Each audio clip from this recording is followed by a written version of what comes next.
Chuck, I've been public on the fact that I'm waiting for someone to convince me that we don't live in a simulation.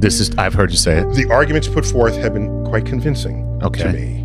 And most of the best arguments are traceable to a guy named Nick Bostrom, a philosopher at the University of Oxford. Okay. Here's the argument. Ready? Go ahead. Our computing power is growing rapidly. Right. We create simulations of worlds. We have video games with characters that are inside the video game. Right. Imagine a day where you can simulate a world so perfectly with life forms, humans, so well that you can recreate every single neurosynaptic thought you could have, but now you're in the simulation on the computer.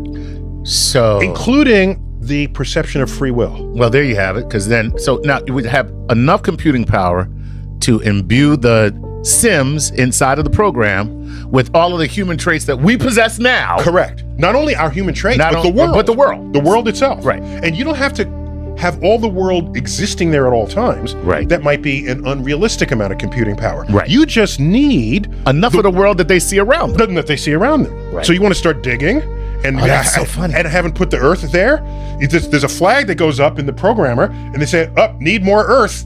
So they put Earth beneath you while you can keep digging. It's like the Truman Show. Yeah, well, for example. Right. Okay. Cool. Or does Minecraft, you can build stuff. Minecraft. Right. Oh, that is Minecraft. Right. Okay. God, that guy's a brilliant genius. Okay. So, and we went to the moon. It's okay, let's make sure the moon is there. Right. Okay. Maybe that's why we can't travel faster than the speed of light, because if we could, we'd be able to get to another galaxy before they could program that galaxy. So much fun. So the programmer put in that limit. Put in the limit. Because that's the fastest they can get. We can't program fast enough. So we put in a limiter. The speed of light is a limiter so that you can't get to the next thing before we build it. All right, so let me finish. That's good. Go ahead. That's good, Chuck. All right. So let me finish this. So now that world evolves and they develop computing power. Right. And they say, we want to play video games. So now we're going to make a world. So then they make a world, and they have sufficient computing power that they invent to create a whole universe within their computers. Okay. And then they make a world. And then they make a world all the way on down. Right. It could be hundreds, thousands, billions, infinite. All right, so far this sounds like it still works. That's fine. So now close your eyes, throw a dart. Which of these universes are you going to land in? The first one that's real, or the gazillion that are not? Well, yeah. Just statistically. Okay. Am I drinking when we're playing the darts game? Because then you miss entirely everything. So yeah, there's something called Bayesian statistics where you're allowed to introduce information that you already have available to you, even if you didn't measure it to be true. We establish the likelihood that one day we'll have the power to do this. Right. And then that factors into these statistics. Okay. So there's 1 in a zillion you're the real universe, and 999 zillion to 1 that you're a simulation. That convinced me. And I don't want to be convinced. I didn't like it, and I was just begging for somebody to give me an argument that was cogent enough to undermine that entire reasoning, and I just came across it. Who? Okay. It's a good friend of mine, Rich Gott. All right. He was a colleague of mine back when I was at Princeton. All right. Deep thinker, likes calculating the ends of things. Nice. With Bayesian statistics. He's heavily quoted in this book, The Doomsday Calculation, and William Poundstone is a smart guy unto himself, and I am now convinced. Now you're convinced. Are you ready? Okay, go ahead. What do all these So here is what convinced me we're not in a simulation. Okay. Are you seated? All right, I'm seated. Are you hold on. I'm going to hold. Okay. All right. What do all those simulated universes have in common? They're simulations. They have the power to simulate themselves. That's what I'm saying. They're simulations. No, they have the power to simulate themselves. Right. Okay. Yes. That's what they all have in common. They make a simulation. They have that power. Right. Exactly. To simulate themselves exactly. Do we have that power now? No, we don't. No, we don't. Which means that we can't send it. We can't send ourselves into the future as a simulation because we don't have that power yet. So we can't continue the chain. So either we are the real one, right, or we're the one in the chain that's still evolving to try to then make a simulation within their own world. Right. So the odds of us being a simulation goes from a gazillion to 1. I mean, to the likelihood of a gazillion. All right. It flips. It flips. 50-50. Wow. And I'm good with that.